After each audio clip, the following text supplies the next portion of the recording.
Ya, Pak. Oke, Fa, kamu ada pertanyaan apa, Fa? Yang mungkin tadi aku nggak dengar. Itu pertanyaan. Nah, saya kan Pak masih seorang fresh graduate. Mm-mm. Eh, dan jurusan saya itu agribisnis dan ada sebagian lowongan pekerjaan itu yang meminta semua jurusan, tetapi kualifikasinya itu mempunyai pengalaman 1 tahun. Itu Pak, kalau menurut saya, kalau saya bertanya itu bisa nggak Pak saya melamar seperti itu walaupun diminta pengalaman 1 tahun gitu. Oke, aku jawab dulu ya. Pertama, sebagai seorang lulusan baru tanpa pengalaman, gitu, kamu harus memprioritaskan lowongan yang kamu lamar. Oke, prioritaskan yang kamu lamar itu apa? Satu, lamar semua lowongan yang menurut kamu itu sesuai dengan yang kamu pengen, sesuai dengan kemampuan kamu, yang tidak mensyaratkan pengalaman dulu. Gitu. Jadi pastikan dulu semua lowongan yang kamu pengen, yang sesuai dengan kualifikasimu, mau itu sesuai jurusanmu atau di luar jurusanmu, ya, yang tidak mensyaratkan adanya pengalaman, itu udah kamu lamar dulu. Oke?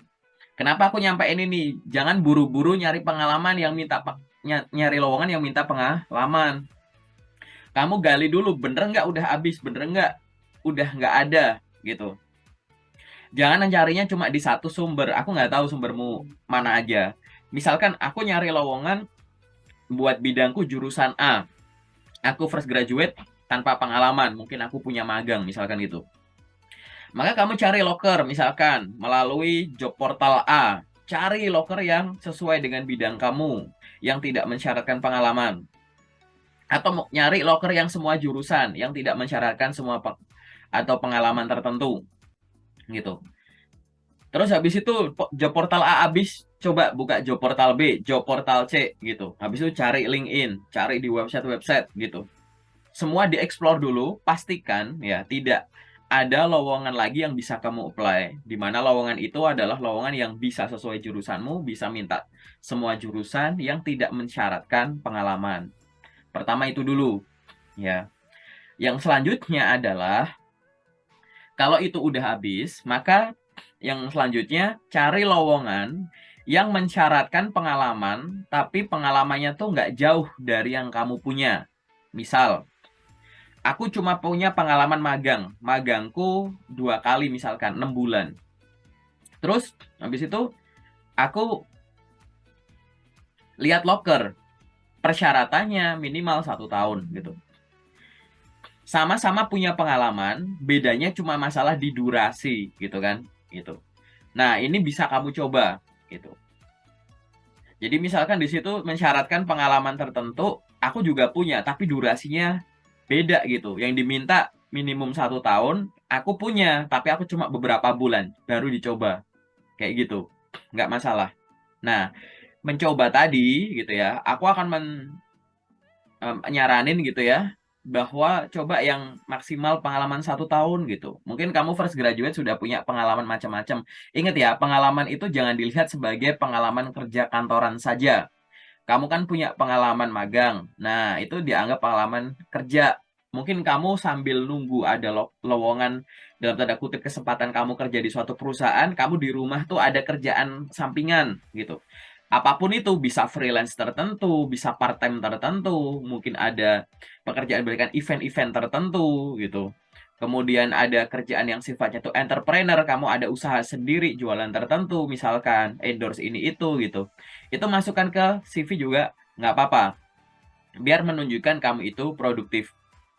Nah, nanti baru tuh di CV tinggal ditulis seolah-olah kamu nanti aku ajarin di sesi detail, seolah-olah tuh kamu bilang bahwa Anda membutuhkan orang dengan kualifikasi semacam itu dengan pengalaman minimum 1 tahun.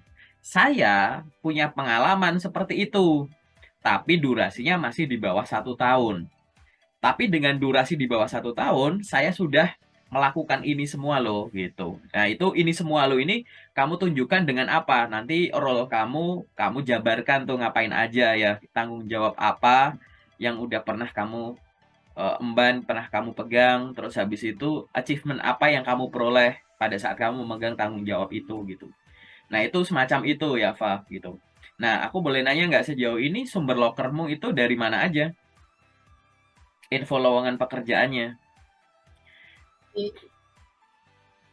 Dari LinkedIn Pak, LinkedIn, terus dari Kalibri, Kaliber, terus Kalibri, Kaliber, apa aja? dari Instagram Pak. Instagram, terus apa lagi? Glints, Jobstreet, Itu Indeed, aja sih gitu-gitu. Pak. Kalau dari job street sejauh ini belum Pak. Ya, aku bukan orang Jobstreet, tapi aku menyarankan coba pakai Jobstreet. Jobstreet itu lokernya banyak banget gitu. Ini subjektif ya, pendapatku pribadi. Tapi menurutku di antara semua job portal yang tadi kamu udah sebut ada yang belum, Jobstreet itu lokernya lebih banyak, malah paling banyak gitu. Ini tanpa nggak pakai LinkedIn ya, kan job portal itu kan kayak dari Jobstreet dan teman-teman yang tadi kamu sebut. Di antara semua ini menurutku kliennya gitu ya, perusahaan yang mengiklankan loker di sana paling banyak kumpul di Jobstreet gitu.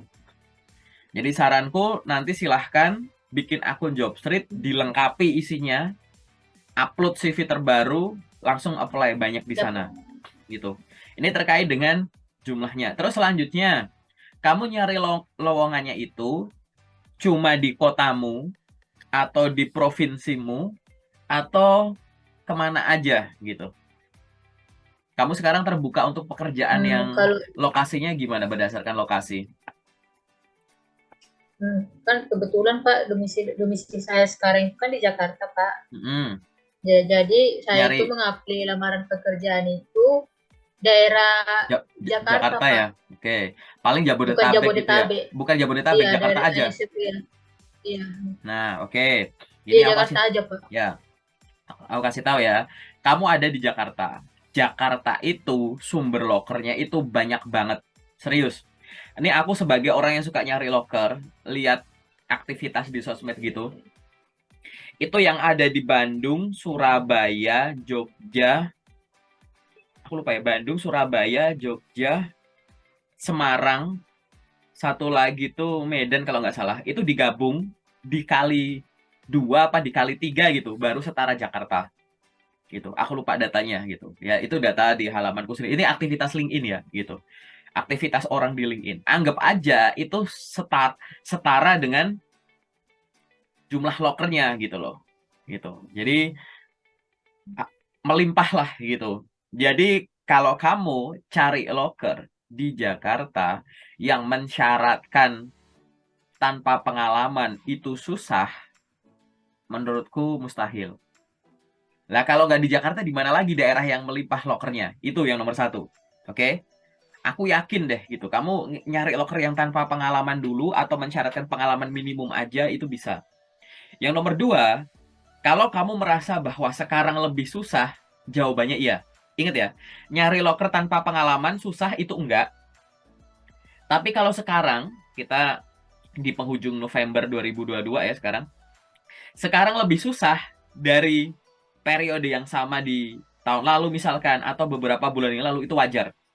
Bener, ini memang lagi susah gitu. Kenapa? Isu resesi masih banyak ya. Teman-teman kita yang di layoff banyak. Teman-teman yang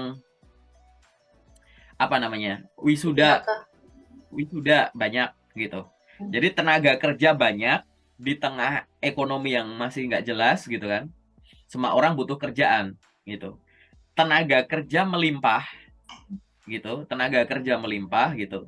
Sehingga ya tadi gitu. Kamu harus melakukan sesuatu yang sedikit beda biar perusahaan menganggap kamu itu adalah sesuatu yang menarik untuk dibeli, dalam hal ini direkrut dan dikembangkan karena ada potensi.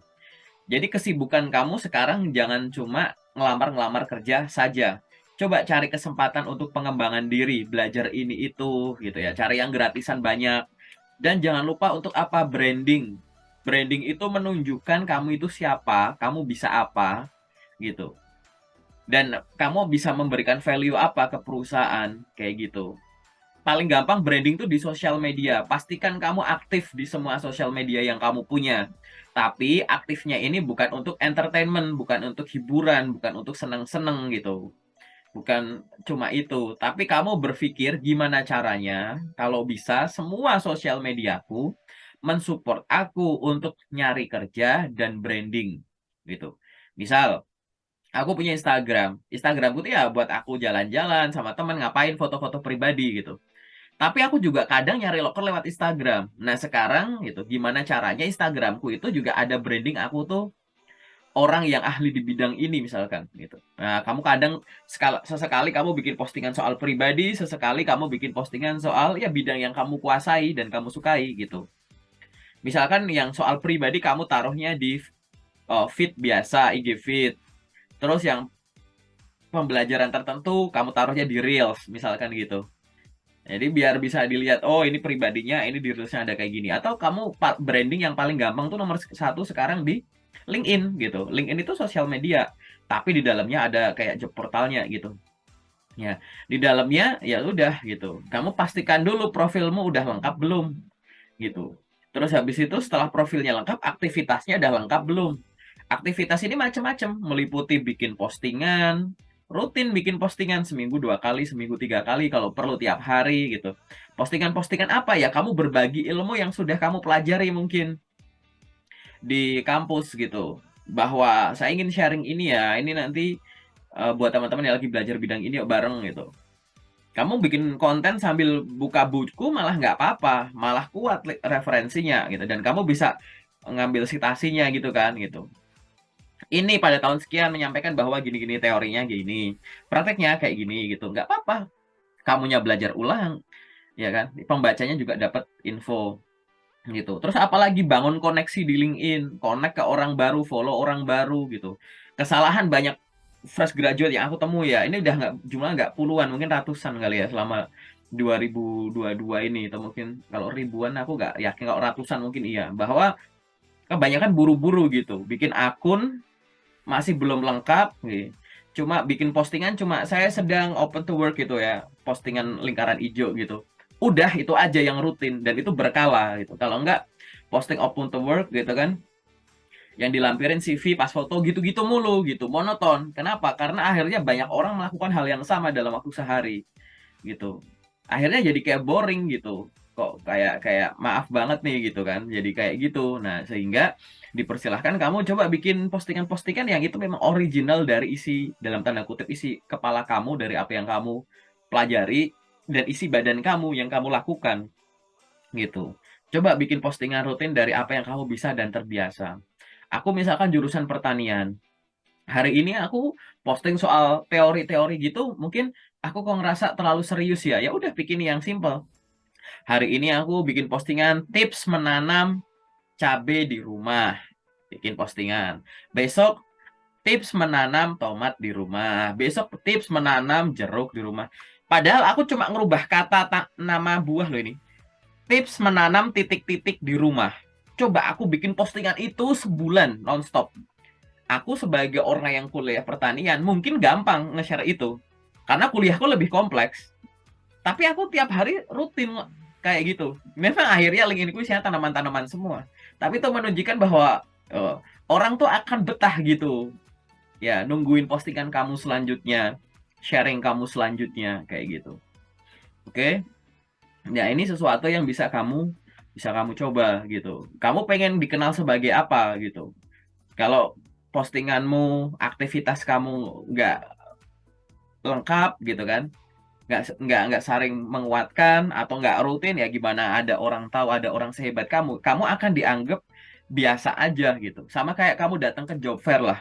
Suatu saat kamu datang ke job fair offline gitu. Di situ kumpul ribuan orang. Aku yakin di situ orang hebatnya banyak banget. Cuman karena orang hebat ngumpul jadi satu, kalau kamu tidak melakukan hal yang berbeda, kalian tuh jadi kayak dalam tanda kutip biasa aja.